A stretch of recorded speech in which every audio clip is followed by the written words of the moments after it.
না থাকতে সুজাকে বাঁচিয়ে রাখা আমার পক্ষে হয়তো সম্ভব হতো না। এই যে বড় বাবু আসাবার মালিক বাঁচিয়েছে। সুজে দেবার মা ওনার মাধ্যমে আমি কি চাই আমার অত্রে বলুন কিংবা সুখী হোক। তাই যদি না চান তাহলে একটু ভালো করে তলিয়ে দেখুন না বাবু, দিদিমণি কিসে সুখী হবে? তুই কি বলতে চাস? দিদিমণি মুখে হাসি ফোটাতে ওই কৌশিকের সঙ্গে মানে একটা ভিখারির সঙ্গে তো দিদিমণি বিয়ে দিই। তাতেই যদি দিদিমণি সুখী হয় তাই দিয়ে দাও না। তাছাড়া মাস্টার মশাই শিক্ষিত, বুদ্ধিমান, দেখতে শুনতেও খুব ভালো। তাছাড়া চিরদিন কি মাস্টার মশাই এই অবস্থা থাকবে?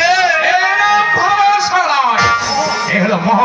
প্রথম জীবনে মানুষ পায়ের ঘষে এমন ভুল করে থাকে যার সংসার সারা জীবনও হয় না। আকারের সংসারে চিরস্থায়ী হয় না, বাজির মতো দুদিনে মিলে যায় বললে। বলছিলাম কি দিদিমণির মতামতটা একবার যদি ভুল করে বিষকে অমৃত করে খেলে যায় আমাকে জেনে শুনে সেই ভুল করতে হবে। কৌশিকের সঙ্গে সুচনা দিয়ে দাও আর হাত পা বেঁধে জলে ফেলে দাও, একই কথা।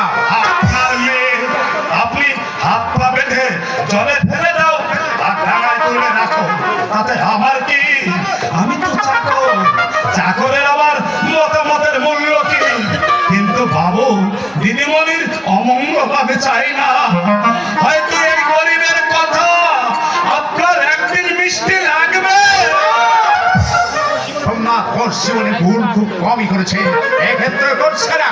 প্রদোষের বাবা তুমি কথা দিয়েছিলাম তার ছেলের সঙ্গে আমার মেয়ের বিয়ে দেব। তাহলে কি ওই প্রদোষ বাবুর সঙ্গে দিদিমণির বিয়ে ঠিক করলেন? আমি যে করছি সুচেতার ভালোর জন্য আমি করছি। দয়া করে তুমি আর সরকারি করতে এসো না, বুঝলে?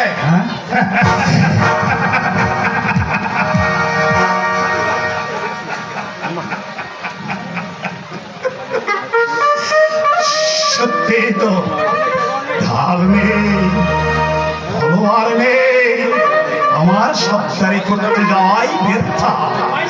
মাইনে করা চাকরের আমার মায়া মমতা কি?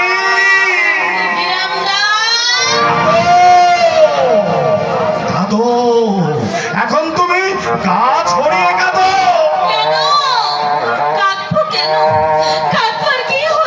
হয়েছে আমার মাথা আর মুন্ড। দিদিমণি আবার কি তোমার বাবার মতো কানা ঠাউরে পেয়েছো? আগের মতো তুমি আর হাসো না কেন দিদিমণি? তোমার ওই ভেতরটা পুড়ে যে খাক হয়ে যাচ্ছে, আমি তা বুঝতে পারিনি মনে করেছো? কেন পারবো না? হ্যাঁ, কেন পারবো না? দিদিমণি একটু শক্ত হয়ে বাবুকে বুঝিয়ে বলো, সারা জীবন না কেঁদে একদিন বাপের অবাধ্য হয়ে হাসির পথটা তুমি বেছে নাও না গো দিদিমণি।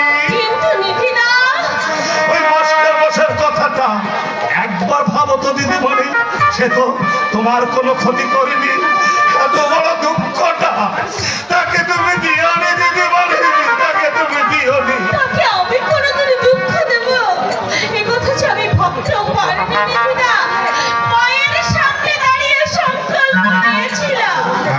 কৌশিকের জীবনটা আমি হাসির আনন্দে ভরিয়ে তুলবো, কিন্তু তখন তো আমি বুঝতে পারিনি মেয়েরা খাঁচায় বন্দি পাখির মতো নিতান্ত অসহায়। দিদিমণি ওই সুনীল আকাশ থেকে তারা শুধু ছটফট করেই মরবে, খুশির হাওয়া উঠতে পারবে না দিদা। কোনো সময় আছে দিদিমণি? তুমি জানো নি দিদা, আর তাছাড়া আমি মেয়ে হয়ে বাবাকে কেমন করে বলবো? বলতে না পারো কাঁদো।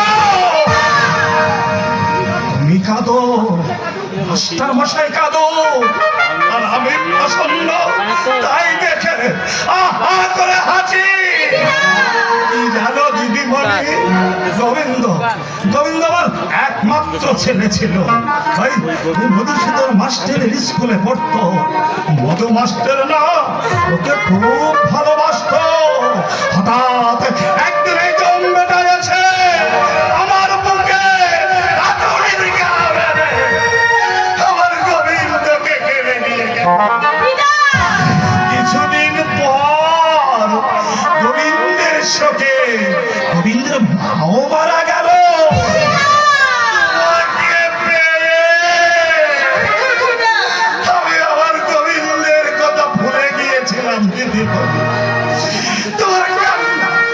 তোমার কান্না আমি সহ্য করতে পারছি না। আমি জানি দিদিরা, কিন্তু আমি কি করবো বলো? বাড়ি থেকে চলে যাও। সোনার চাঁদ ছেলে তোমাকে না পেলে সে যে পথে পথে কেটে বেড়াবে। দিদিরা, আমাকে আমার একটু উপকার করবে? বলো, নিশ্চয় করে দেবো, নিশ্চয় করে দেবো।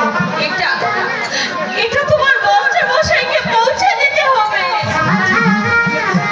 কিচ্ছু দেবো না দিদি বলি, তুমি আমি এক্ষুনি যাচ্ছি, আমি এক্ষুনি যাচ্ছি, আমি যাবো, আমি যাবো। বাবা তারা পুত্র মেয়ের সুখ চাইছে, মেয়েকে ব্যর্থতার মাঝে ঠেলে দিয়ে, আর কৌশিক তার প্রিয়ার সুখ চাইছে। বঞ্চনার আঘাতে ক্ষত বিক্ষত করে লক্ষ কোটি রক্ত সম্পদের মাঝে জীবন্ত সমাধি দিয়ে, কিন্তু এই কি শুনি কেউ তোমার সত্যিকার জীবন চাইল না। না না না না, এ অসম্ভব, এ কিছুতেই হতে পারে না।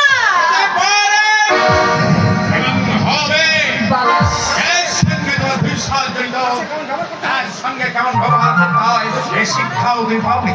তুমি ছেলে মানুষ নাও, লেখাপড়া শিখেছ, আনন্দ বোধবার বয়স হয়েছে। তাই হয়েছে বলে তো একটা ধূসর ভবিষ্যৎকে নিজের জীবনের শ্রেষ্ঠ আশ্রয় বলে মেনে নিতে পারছি না বাবা। পাপ হয়ে আমি তাদের সমর্থন করতে পারি না, যেহেতু তোমার ভবিষ্যৎ প্রভাব সব দায়িত্ব আমার। কিন্তু সেই ভবিষ্যৎ আমার কাছে সুখকর না দুঃখদায়ক, তা কি তুমি একবার ভেবে দেখেছো বাবা?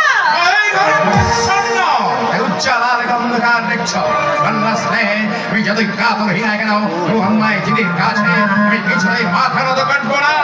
আমি স্পষ্ট দেখতে পাচ্ছি 2 দিনের মৌখিক ভালোবাসার কৃষক দিতে হবে তোমাকে জীবন ভর চোখের জলে। উল্টাও তো হতে পারে, আর তাছাড়া আমার মোহ, এটাও বা তুমি ভাবছো কেন? মায়ের মাহ না বাবা, মোহ নয়, কৌশিককে যে আমি মনে প্রাণে ভালোবাসি। হ্যাঁ বাবা, আমি যে তোকে কথা দিয়েছি, দুজনে কালীঘাটে নিজেদের ভবিষ্যৎ মিলনের প্রতিশ্রুতি দিয়েছি। তোমার শাসনের ভয় পারবো না সে প্রতিশ্রুতি আমি ভঙ্গ করতে, পারবো না নিজেদের সুখ শান্তি আশা